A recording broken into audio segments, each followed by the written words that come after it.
Hello my dear student, welcome to back my channel Roshan Shah study point. आज के इस नए लेक्चर में हम बात करेंगे क्लास 12 के फिजिकल एजुकेशन के चैप्टर नंबर 4 के बारे में। चैप्टर नंबर 4 है आपका विशेष आवश्यकता वाले बच्चों के लिए शारीरिक शिक्षा और खेलकूद। तो जैसे कि आप सभी जानते हैं कि हमने चैप्टर नंबर 1, 2 और 3 हमारा ऑलरेडी कंप्लीट हो चुका है। तो आज हम बात करेंगे चैप्टर नंबर 4 के बारे में।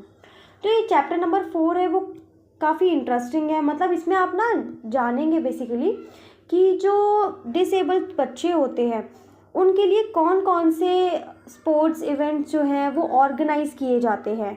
तो इसमें इस चैप्टर में आपको बहुत कुछ नया सीखने को मिलेगा, साथ ही साथ काफ़ी इंटरेस्टिंग भी है और आपको बहुत सारी नई नई जानकारियाँ भी प्राप्त होंगी। तो इसी के साथ स्टार्ट करते हैं। स्टार्ट करने से पहले एक इम्पॉर्टेंट बात, अगर आप लोगों ने अभी तक रोशन शाह स्टडी पॉइंट को सब्सक्राइब नहीं किया है तो प्लीज़ डू सब्सक्राइब नाउ, ताकि आने वाले वीडियोस का नोटिफिकेशन सबसे पहले आप लोगों को पहुंचे एंड आप लोग समय से उन वीडियोस को देख सकें। दूसरी बात, आप लोगों के एग्ज़ाम्स भी आ रहे हैं, इसीलिए आप लोग जितनी भी वीडियोज़ मैं अपलोड कर रही हूँ आप लोग समय से उन्हें देखिए और अच्छे से एग्ज़ाम की प्रिपरेशन करिए। All the best. स्टार्ट करते हैं फिर अपने चैप्टर को हम। सबसे पहले अगर हम टॉपिक की बात कर लेते हैं कि किन किन टॉपिक पे आज हम बात करने वाले हैं। सबसे पहले आज हम बात करेंगे अक्षमता पर आधारित जो खेल होते हैं, यानी कि अक्षमता पर आधारित खेलों को बढ़ावा देने वाले संगठन, जिसमें पहला है आपका विशेष ओलंपिक। ये भी एक ऑर्गेनाइजेशन है, ठीक है, जो स्पोर्ट्स से संबंधित है। उसके बाद हम बात करेंगे para Olympic and deaf Olympics.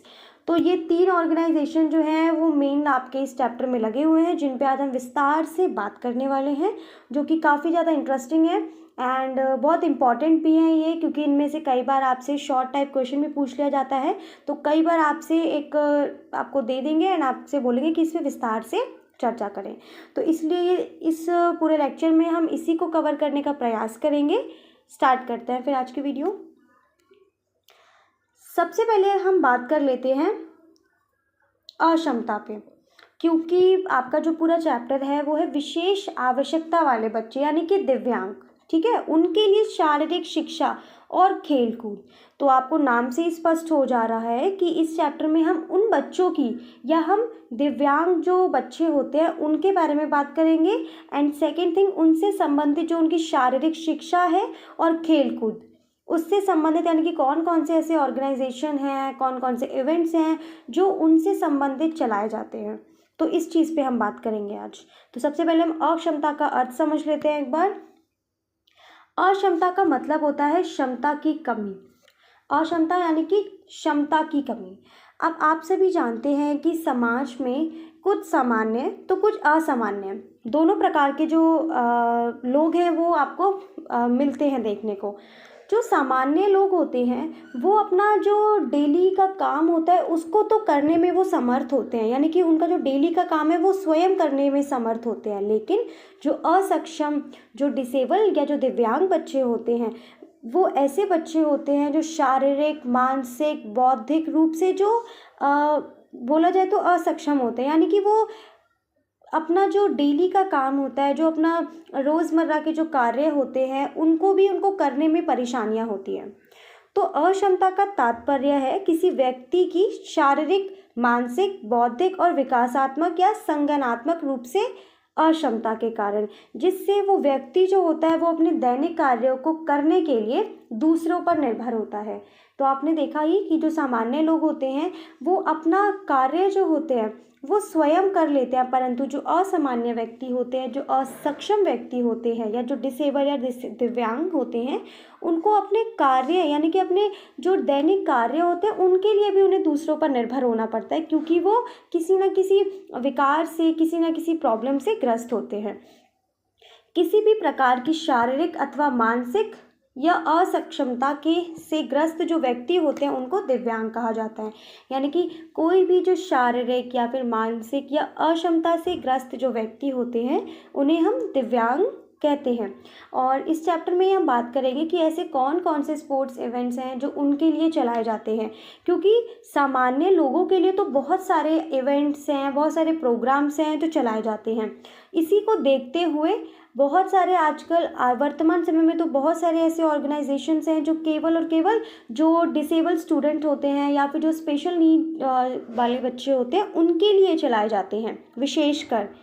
तो इस ताकि उनकी जो शारीरिक शिक्षा है और समाज, ताकि उनको शारीरिक शिक्षा प्रदान की जा सके, दूसरी बात उनको समाज की जो मुख्य धारा है उसमें शामिल किया जा सके।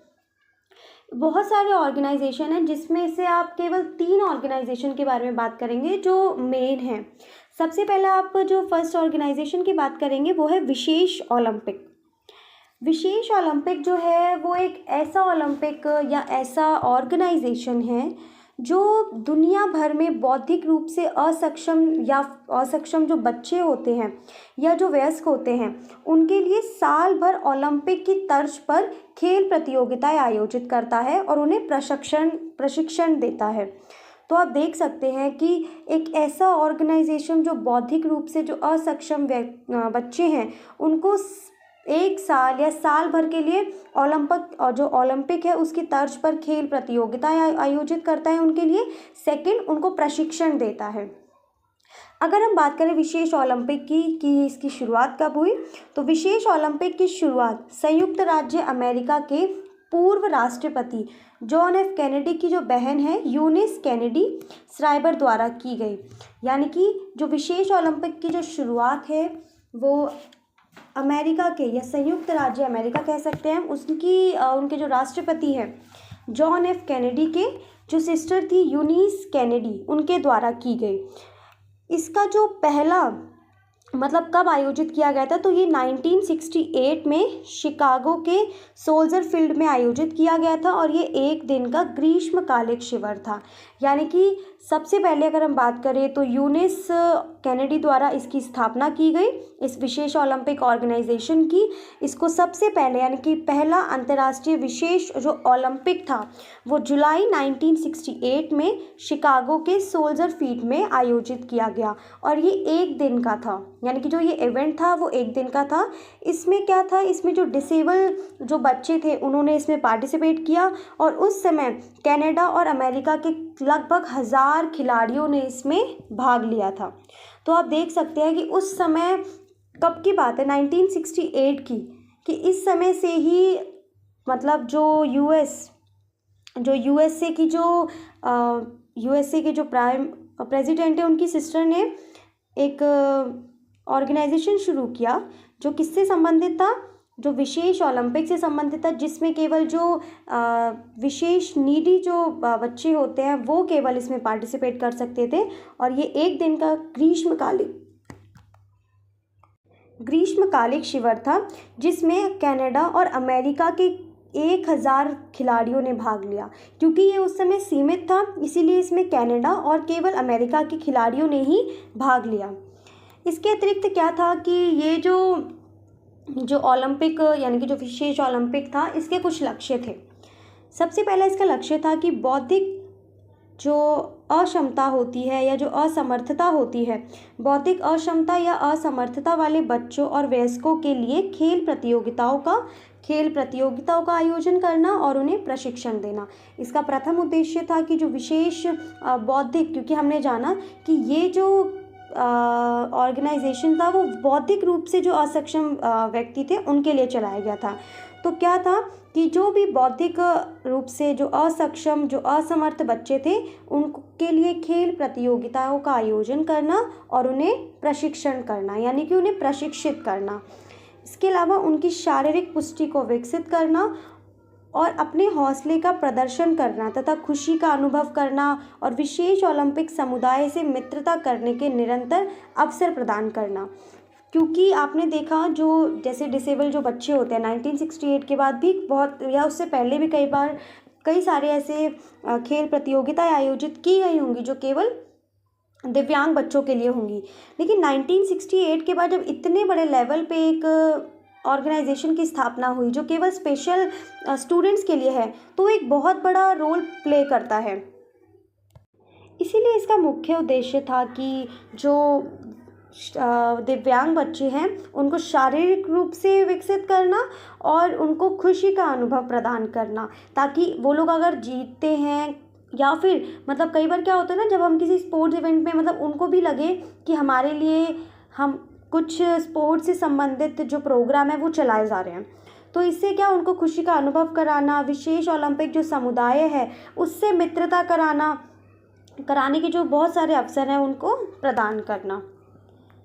उसके बाद जो ये विशेष ओलंपिक, आप सभी जानते हैं कोई ना कोई, जैसे ओलंपिक की अगर बात करें तो ओलंपिक जो होता है, जो ओलंपिक गेम्स होते हैं वो इतने इंटरनेशनल लेवल पर आयोजित किए जाते हैं, तो उसका भी एक प्रॉपर सिस्टमेटिक तरीके से वो किया जाता है कि शुरुआत में कौन कौन से खिलाड़ी जो चयनित होते हैं वो जाएंगे, उसके बाद उनका अपना एक फ्लैग होता है, अपना राष्ट्रीय वो होता है, इसके अलावा किस देश में वो आयोजित किए जाने हैं, वो सब कुछ करने के बाद फिर उनकी शपथ होती है, तो वो पूरी एक सिस्टमेटिक तरीके से होता है।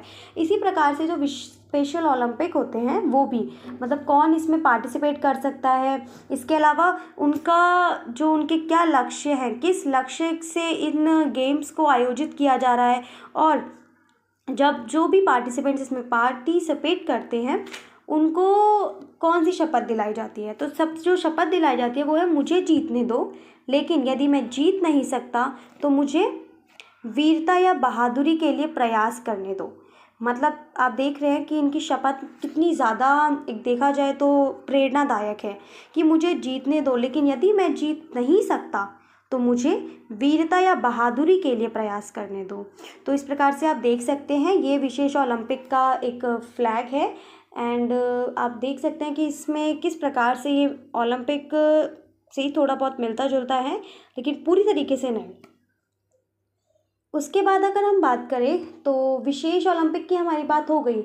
इसी को देखते हुए भारत में भी एक अंतर्राष्ट्रीय संघ के द्वारा विशेष ओलंपिक भारत के नाम से एक ऑर्गेनाइजेशन है, जो जितने भी मतलब भारत में जितने भी स्पेशल नीड्स जो बच्चे होते हैं, दिव्यांग बच्चे होते हैं, जो उनके लिए उनको सपोर्ट करता है स्पोर्ट्स में अगर वो पार्टिसिपेट करते हैं तो। क्योंकि हर एक देश में इस प्रकार की एक समिति बोल सकते हैं जो कि इन सारे जो भी स्पेशल ओलंपिक हो गया, जो ओलंपिक हो गए, उनमें जो उनको कार्य दिया जाता है उसको वो विशेष रूप से और सही प्रकार से निभाते हैं। तो सबसे पहले अगर हम बात करें विशेष ओलंपिक भारत की, तो विशेष ओलंपिक भारत जो है ये एक ऑर्गेनाइजेशन है जो केवल बौद्धिक रूप से विकलांग बच्चों और वयस्कों के जीवन को बदलने के लिए खेलों को एक उत्प्रेरक के रूप में प्रयोग करता है। विशेष ओलंपिक अंतर्राष्ट्रीय संघ के तत्वाधान में भारत में चलाया जा रहा है। ठीक है, यह एक ऐसा कार्यक्रम है जो बौद्धिक रूप से विकलांग बच्चों और वयस्कों के जीवन को बदलने के लिए खेलों को एक उत्प्रेरक के रूप में उपयोग करता है। यानी कि जो ये एक ऐसा ऑर्गेनाइजेशन है, जो यह कार्यक्रम है जो खेल को बच्चों का उनका जीवन बदलने के लिए मतलब एक उत्प्रेरक के रूप में प्रयोग करता है। कई बार क्या होता है ना, आपने देखा होगा कि जो ऐसे जो दिव्यांग बच्चे होते हैं वो कई बार क्या होता है कि समाज की जो मुख्य धारा है वो पीछे हो जाते हैं, या फिर आपने देखा होगा वो लोग आर्थिक तौर पर काफ़ी ज़्यादा कमज़ोर होते हैं। क्यों? क्योंकि उनके पास वो एबिलिटी जो और सामान्य बच्चों के अंदर होती है वो नहीं होती।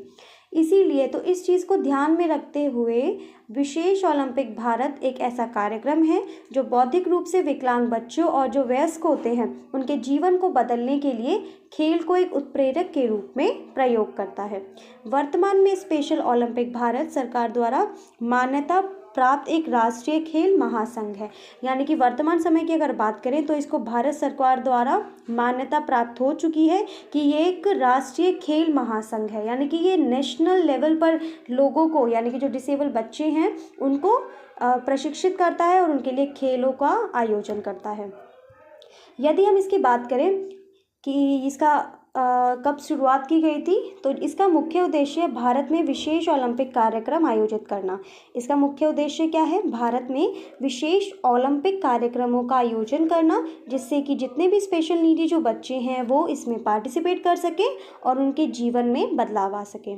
अगर इस कार्यक्रम की शुरुआत करें कि कब होती है, तो भारत में विशेष ओलंपिक इंडिया की जो शुरुआत है वो वर्ष 1987 में मतलब 1987 में शुरू की गई थी, जिसमें 27,546 27,546 जो डिसेबल या दिव्यांग बच्चे हैं उन्होंने पंजीकरण किया।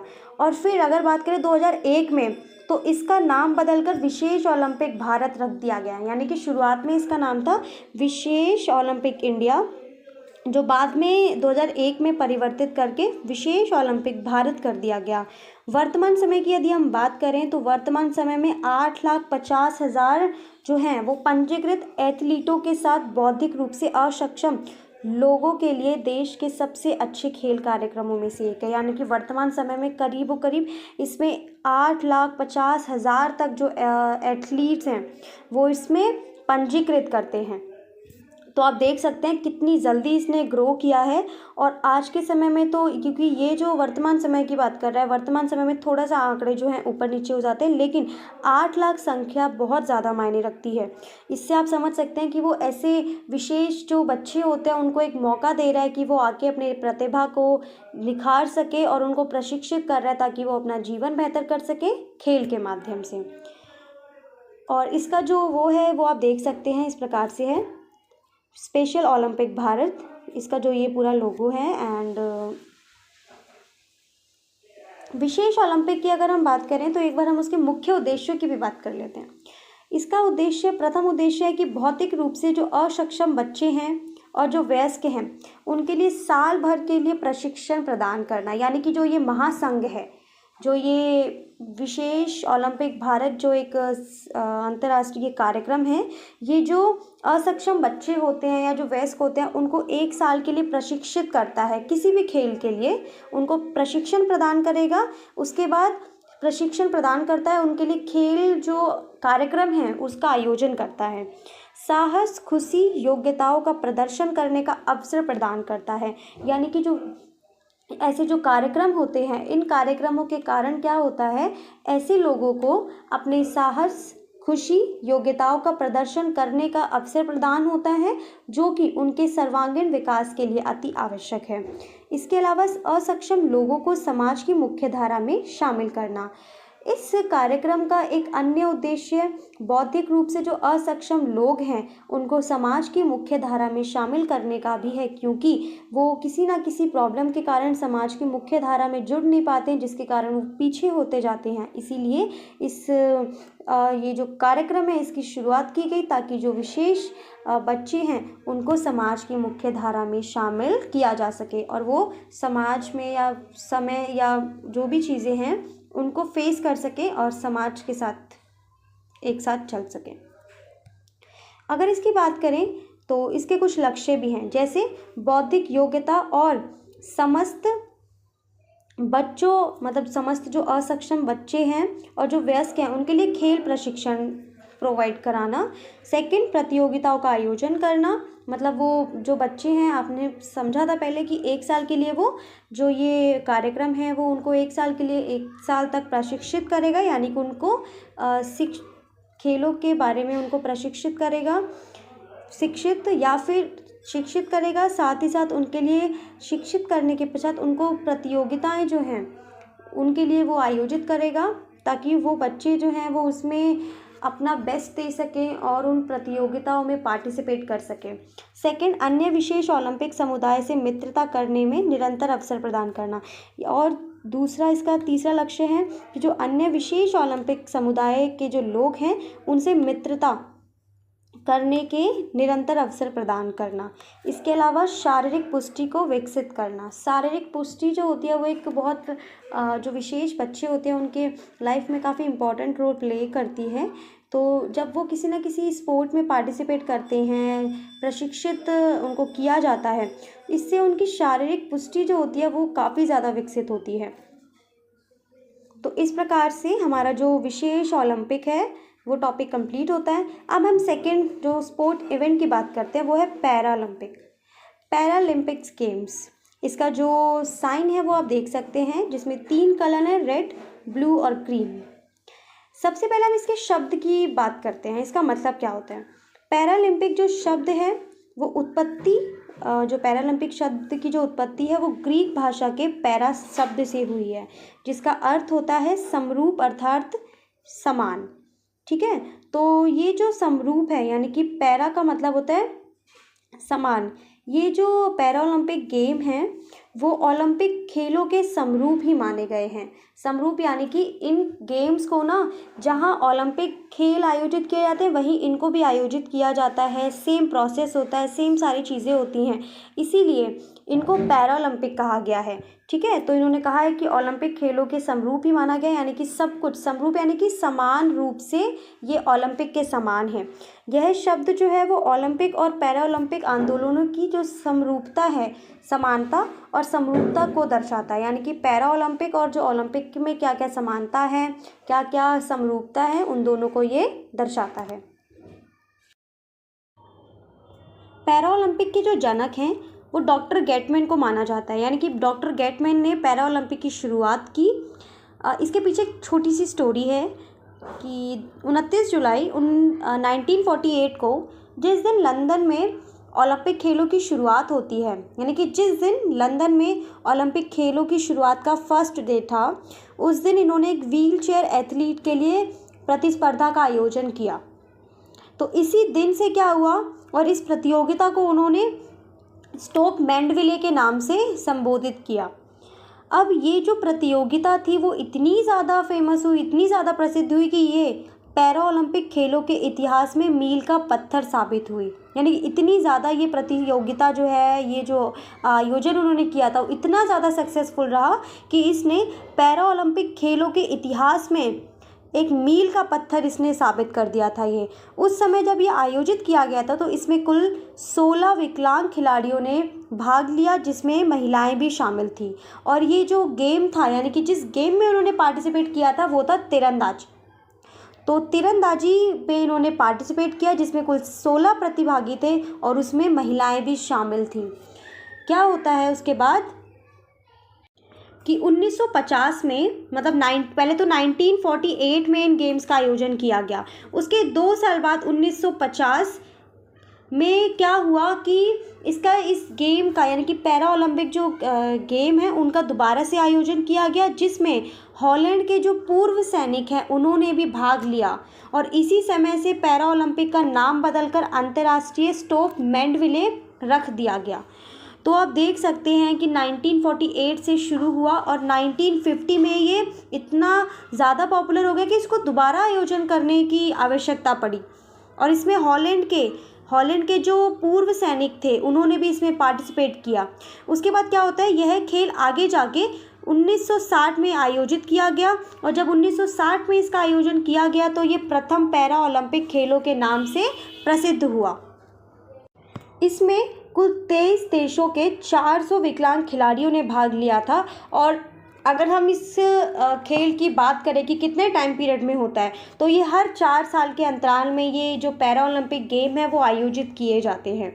तो आप देख सकते हैं कि शुरुआत इसकी 1948 से होती है और 1960 तक जाते जाते इसमें 23 देशों के 400 जो प्रतिभागी हैं वो इसमें पार्टिसिपेट करते हैं। तो और एक चीज़ याद रखिएगा, विशेष ओलंपिक में जो बौद्धिक रूप से असक्षम जो बच्चे थे उनके लिए वो प्रतिस्पर्धा आयोजित की गई थी। अगर हम बात करें पैरा ओलंपिक की, तो पैरा ओलंपिक उन लोगों के लिए थी जो विकलांग थे, और इसका जो प्रमुख गेम था वो था तीरंदाजी।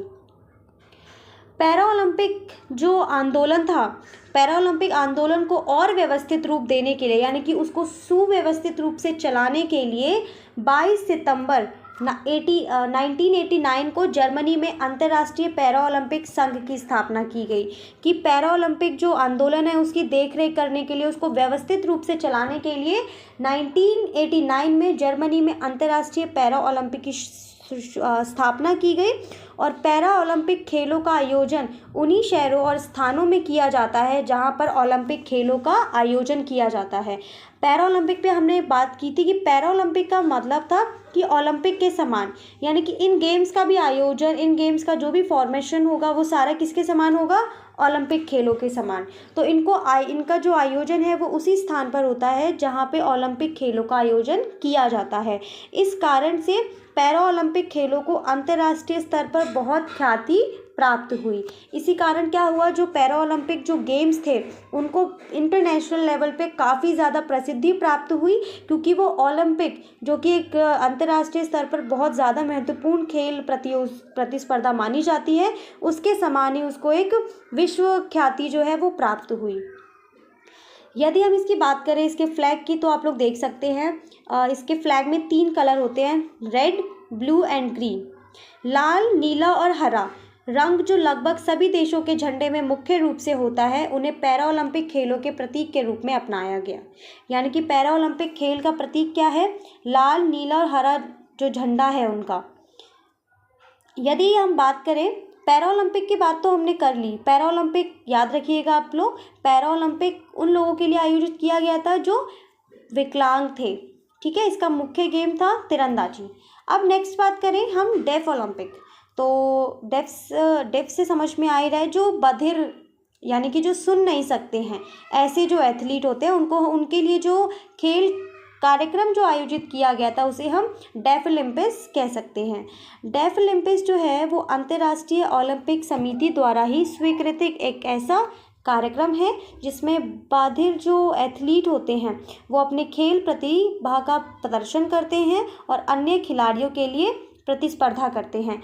तो ये जो डेफ ओलंपिक्स है वो अंतर्राष्ट्रीय ओलंपिक समिति द्वारा ही चलाया जाता है, उसी का एक अंग है। इसमें क्या होता है, इसमें जो बधिर एथलीट होते हैं वो अपनी प्रतिभा का प्रदर्शन करते हैं और अन्य खिलाड़ियों के साथ प्रतिस्पर्धा करते हैं। तो इसमें क्या होता है, इसमें केवल बधिर या बोल सकते हैं जो बधिर या फिर जो डीफ जो खिलाड़ी होते हैं केवल वही पार्टिसिपेट कर सकते हैं। दूसरी बात करें यदि हम, तो ये अंतर्राष्ट्रीय जो ओलंपिक समिति है उसी का एक अंग है जो बधिर खिलाड़ियों के लिए प्रतिस्पर्धाओं का आयोजन करती है। ये बात हम कर चुके थे, क्योंकि इसके नाम से ही आपको इसके काम का और इसके ऑर्गेनाइजेशन की जो रूपरेखा है उसका पता चलता है कि एक ऐसा कार्यक्रम है या ऐसी समिति है जो केवल जो डीफ लोग होते हैं, डीफ खिलाड़ी होते हैं, उनके लिए ही खेलों का आयोजन करती है। डेफ ओलंपिक्स है उनकी शुरुआत की बात करें तो 1924 में पेरिस में हुई।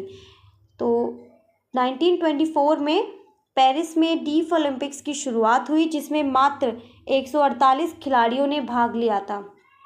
उसके बाद क्या होता है, जबकि शीतकालीन ओलंपिक की जो शुरुआत है वो 1949 में हुई। वर्तमान समय में अगर इस खेल की बात करें तो भाग लेने वालों की जो संख्या है वो लगभग 4000 तक हो चुकी है। आप लोग देख सकते हैं कि 148 से 4000 तक इस जो भाग लेने वाले हैं उनकी संख्या हो चुकी है। और इस कार्यक्रम में भाग लेने के लिए खिलाड़ी की जो बधिरता होती है, यानी कि जो कितने समय से वो डीफ है, उसमें कम से कम 55 डेसिबल होनी चाहिए। यानी कि जो बधिरता होती है वो कम से कम 55 डेसिबल होनी चाहिए। और प्रतियोगिता के दौरान क्या है, खिलाड़ी जो है उसको सुनने में सहायता करने वाले किसी भी यंत्र का प्रयोग नहीं करना होता। पहला जो, अगर इसकी कंडीशन की बात करें तो पहली कंडीशन है कि जो उसकी बधिरता जो लेवल है वो कम से कम 55 डेसिबल होना चाहिए। सेकंड, कि जो खिलाड़ी हैं यानी कि जो प्रतिभागी हैं वो प्रतियोगिता के दौरान किसी भी प्रकार का कोई यंत्र प्रयोग नहीं कर सकते हैं। तो इस प्रकार से ये जो डेफ ओलंपिक्स है वो टॉपिक भी हमारा कंप्लीट होता है। और आप देख सकते हैं ये उसका प्रतीक है डीफ ओलंपिक्स का। और डीफ ओलंपिक से आप समझ जाइएगा कि ये ऐसा ऑर्गेनाइजेशन है जो केवल बधिर लोगों के लिए या बधिर एथलीटों के लिए खेल कार्यक्रम है, खेलों का आयोजन करता है। इसी के साथ हमारा फर्स्ट टॉपिक जो है वो कंप्लीट होता है। और एक बार हम इसके उद्देश्य पर भी चर्चा कर लेते हैं, कई बार पूछ लिया जाता है। सबसे पहले अगर हम उद्देश्य और लक्ष्य की बात करें तो खेल कार्यक्रम का सफलतापूर्वक आयोजन करना। सबसे पहले जो बधिर या फिर जो डीफ खिलाड़ी होते हैं उनके लिए खेल कार्यक्रम का सफलतापूर्वक आयोजन करना। जो बधिर खिलाड़ी होते हैं उनके लिए खेल अवसरों और प्रतियोगिताओं के विकास में योगदान देना, यानी कि जो बधिर बच्चे हैं उनके खेल अवसरों और प्रतियोगिताओं के विकास में योगदान देना। बधिर खिलाड़ियों के लिए शैक्षिक, सांस्कृतिक और अनुसंधान और वैज्ञानिक गतिविधियों को प्रोत्साहित करना। कई बार होता है ना कि आपने देखा होगा आज के समय में बहुत सारी ऐसी टेक्नोलॉजीज़ आ गई हैं जो डीफ खिलाड़ी होते हैं उनको प्रतियोगिता के दौरान काफ़ी ज़्यादा मदद करती है। इसके अलावा ड्रग मुक्त खेल के वातावरण को पूरी तरीके से लागू करना, बिल्कुल, क्योंकि जितने भी स्पोर्ट्स इवेंट्स होते हैं, जितने भी ऑर्गेनाइजेशन होते हैं, वो सभी ड्रग्स को अलाउ ही नहीं करते। मतलब ड्रग्स पे प्रतिबंध तो वैसे भी है, लेकिन इनका एक ये उद्देश्य रहता है कि वो एक ऐसे एनवायरनमेंट को क्रिएट करे जो ड्रग मुक्त हो। इसके अलावा बिना भेदभाव के एथलीटों के जो उनका जो एथलीटों के लिए खेलों को बढ़ावा देना, कि जो ये गेम्स जितने भी इंटरनेशनल लेवल पे, नेशनल लेवल पे जो ऑर्गेनाइज किए जाते हैं, उनको बिना किसी भेदभाव से लागू करना, ये इनके उद्देश्य और लक्ष्य हैं। इन पे कई बार क्या होता है, आपसे क्वेश्चन पूछ लिया जाता है शॉर्ट में भी, तो आप लोग इनको अच्छे से तैयार करें। और बहुत इम्पॉर्टेंट है ये तीनों के तीनों टॉपिक। आपको बस ये याद रखना है कि जो विशेष ओलंपिक था वो बौद्धिक रूप से जो असमर्थ बच्चे थे उनके लिए था। सेकंड, पैरा ओलंपिक था वो विकलांग बच्चों के लिए था। तीसरा, डेफ ओलंपिक्स, जो डेफ ओलंपिक्स है वो उन बच्चों के लिए है जो बधिर हैं, यानी कि जो सुन नहीं सकते। तो आप इनको 3 कैटेगरी में डिवाइड करेंगे। और साथ ही साथ कब इनकी स्थापना की गई, किसके द्वारा की गई, इस प्रकार से एक आपको चार्ट ड्रॉ कर लेना है ताकि आप लोगों को समझने में आसानी हो। इसी के साथ हमारा फर्स्ट टॉपिक जो है वो कंप्लीट होता है। मिलते हैं नेक्स्ट टॉपिक के साथ। Bye bye and see you all.